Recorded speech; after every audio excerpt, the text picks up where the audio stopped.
Question for all the archers. How important is visualization as part of your training? And do you change what you do as you go into competition? It's really important. It's basically a rehearsal for your mind to do a perfect shot. So I do visualization before I shoot every shot. So it removes a bad shot if you just shot a bad shot. And it tells your brain what you're going to do, and then you do it. I think if we didn't do that, I wouldn't be as focused. I always use imagery to imagine winning competitions as well, when I'm away from shooting as well. But when I do visualization or rehearsal, whatever you call it, I can't see anything, so all I can imagine is the feeling of a shot. But when I'm shooting, I can't think about words or anything when I'm shooting. All I can imagine is the feeling, so it works for me quite well. Yeah, my visualization is pretty similar to Naomi, but you've got to train for visualization. Doesn't just sort of come naturally, and I'm at a sort of stage now where I can shut my eyes and visualize and see myself actually shooting the shot. See everything, see my bow, the grass, the target. I don't religiously do it before every arrow. I try and do it sort of night before just to get into a good place. If I've had a bad arrow, I just try and forget about it, and then maybe I'll bring the visualization in there to remember what a good arrow feels like.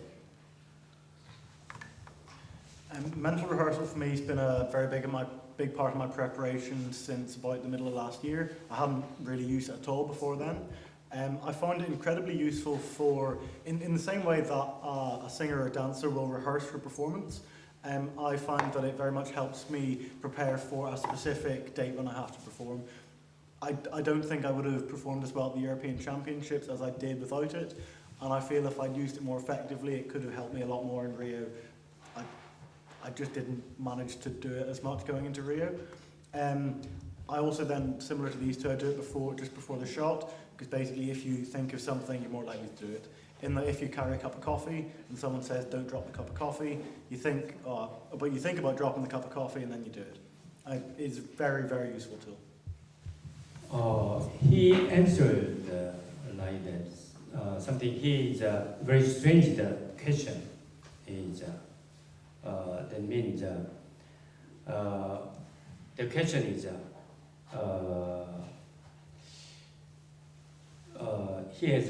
his answer is not easy to answer to reply for that. The reason is only he tried to concentrate his feeling.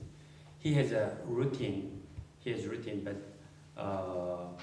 if a leader travel his shooting, then he tried to concentrate his feeling. Then that means just I think like that. Something to get stable or something to get concentrate. How to get concentrate? How to get stable? Or how to get refreshing? Any kind of question also, his answer is the same. I think it's just to try to concentrate his feeling, his confidence. That means I think like that. Confidence means is concentrate his feeling. Normally think like the confidence is I can do that. I have something powers to get it, to win it. I can do that. Something that is confidence. We think like that. But his answer is consistency. Is concentrate my feeling. That means if you concentrate feeling any kind of situation, very nervous or very exciting, any kind of situation, he can keep the stable concentration. That is feeling. That means if I feel like that, always the arrow hit the center. That feeling, that is confidence. Any kind of situation. any any nervous, any kind of competition. But if I feel this feeling, always the arrow hit the center. That is confidence. That is confidence. So if you question to him how to concentrate some, it's difficult for him to answer that. And you understand what I mean?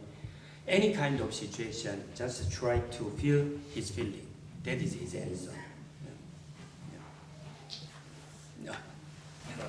Question Yeah. for Mr. Park Yeah. about stabilisation Yeah. and the weight Yeah. on the ends Yeah. of stabilisers. If you go west in the world, that people putting a lot of weight on their rods, on the back and front. But the eastern archers still, along the green archers still have a very low weight on their rods. Have you done any research or thoughts into the amount of weight on the backs and fronts of stabilisers? Basically, the stabilizer, what types or what weight, what length is best for bows to get stable and shooting? I can say very simple, as much as possible.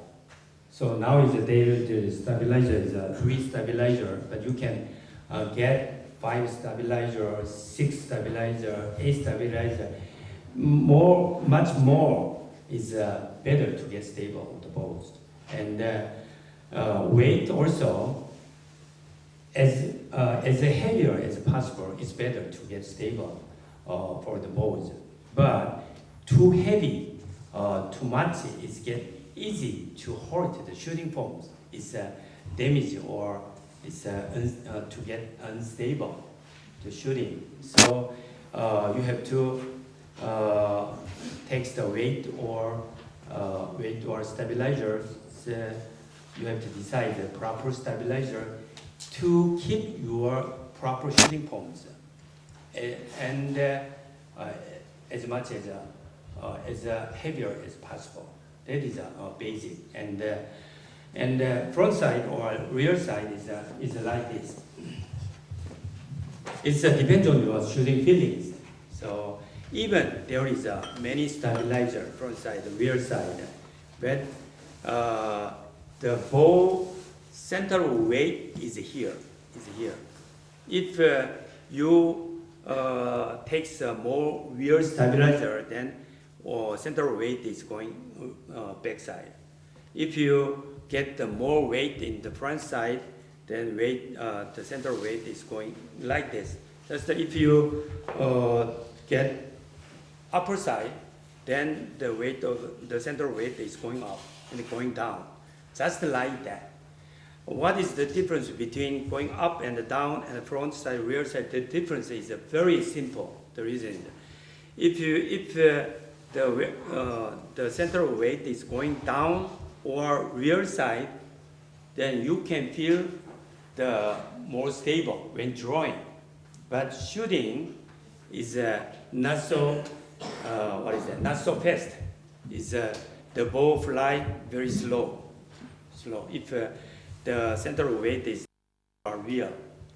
If the bow weight is going up or front side, then if you feel a little heavy, but when you're shooting, when you release, the bow fly more fast. So it depends on you. Depends on your feelings. You have to decide by yourself. But if a little bit going up, front, going rear, going down, it's not so related to the bow stable. It's similar. What I mean is similar. So firstly, you have to decide the proper weight for your shooting forms. It's a easy control. And then you have to decide for your shooting feelings, which is more comfortable for me. You have to decide by yourself. The principle is very, very simple. Just going up, going front, and going back and going down. 2 point is different. If you think the going up is better, then you can the V bar makes going up like that, or going up, and if you like the center of the weight is going front, then there's many ways get a weight in front side, or just makes wide like that. Then automatically the weight is moved towards. The principle is very simple. You can make it by yourself. Yeah. Okay. Yeah. Yeah. So the question to the archers, what for you makes a good coach?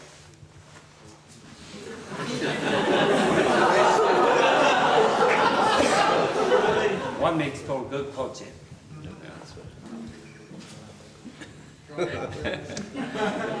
I am a big fan of Richard Priestman, I will have to say that. Not just brown nosing.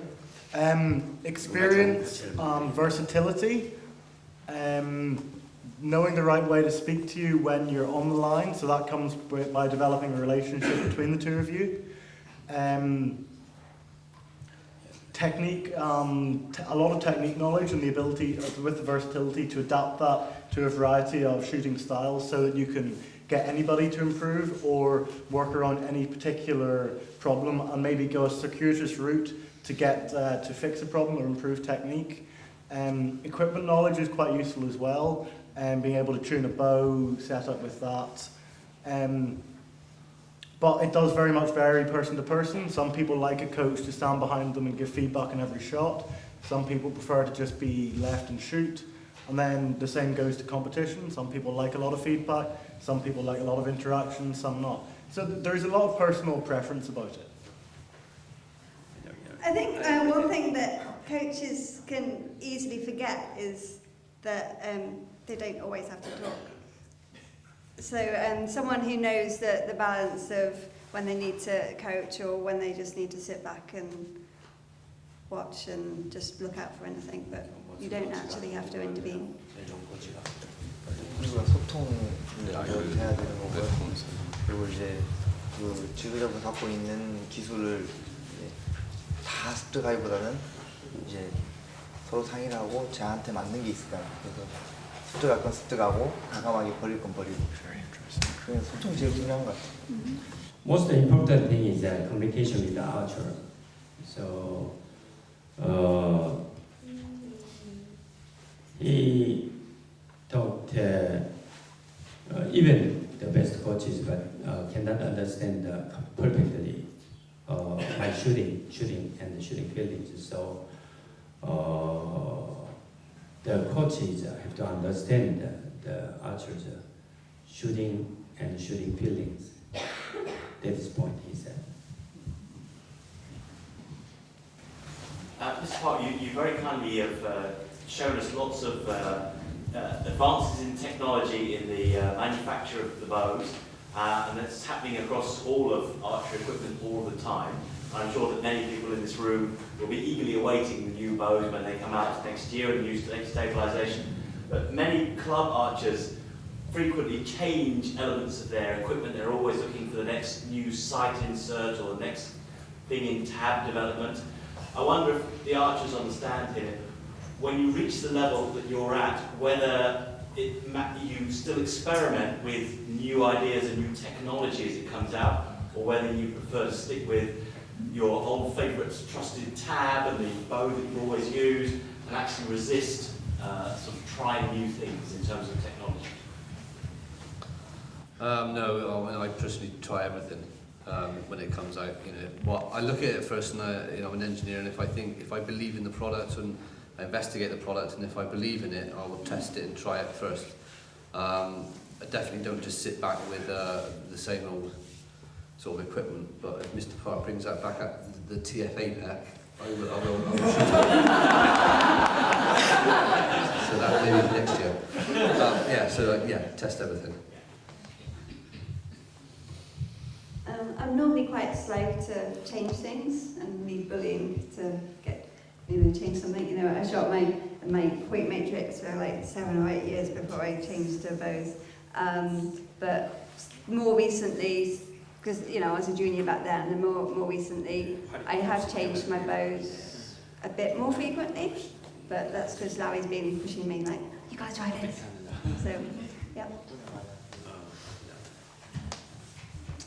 My career path so far has been sort of very quick development in terms of sort of being sponsored by Hoyt and then moving into the Olympic Games. They're incredibly good products, but particularly given the science I've witnessed tonight, I will definitely be doing third testing. That is as far as I'm going to stick. Thank you. 네, 뭐 어차피 좋은 걸 만드는 분이시기 때문에 잘. I think like that. I think as a manufacturer, try to prove the with the data. So for ball accuracy. But the archery shooting can be a little different. I understand it very well because I was an archer and coaches for a long time. So just I think my thinking is like archer's feeling is better than science data. I think like that. So so when I my direction to develop is always I look at the archers. Even the data is better, this ball is better than this, but the archers feels better than the other balls. So what is that? That is my development direction. So still,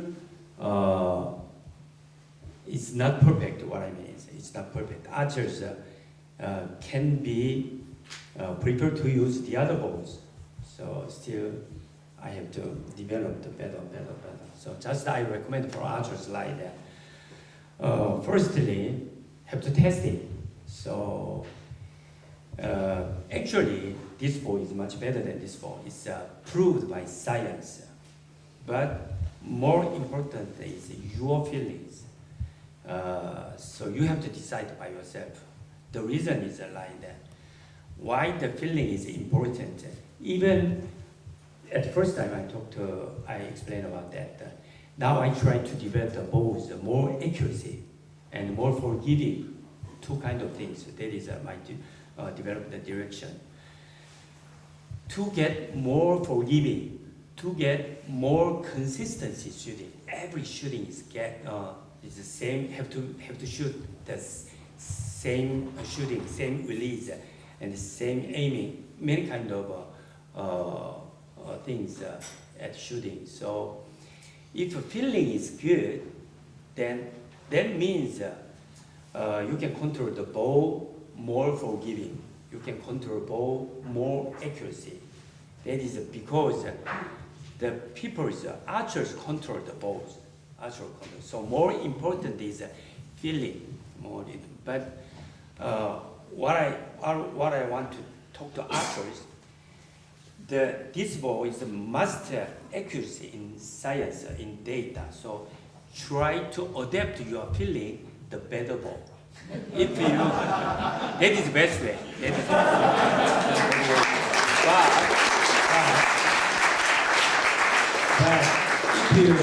but if you try to adapt it, but still you feel the other one is better, then the best way is to use the other ball. That is the best way.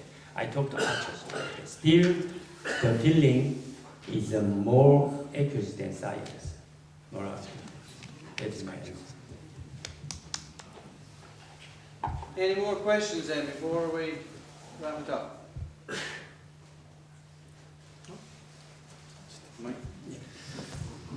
Well, hopefully you all enjoyed that this evening and picked up some information from it, which will allow you to go back to the club and score tens with every arrow. Thank you all for coming, but a big thank you to Win and Win and the team for this evening. Have a round of applause, please.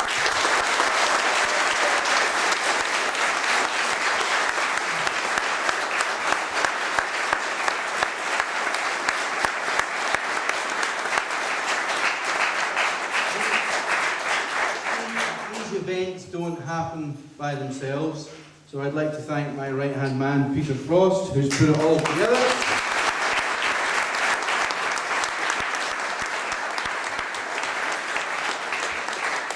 We will air it on Facebook, on our webpage, over the next few days or weeks. I'd be interested in feedback from you as to whether it is worthwhile putting these events on, because it is costly and timely for us, but if the archers get something from it, then it's something we would like to do. Safe journey home, be very careful in the car park because it's very busy out there, and thank you again.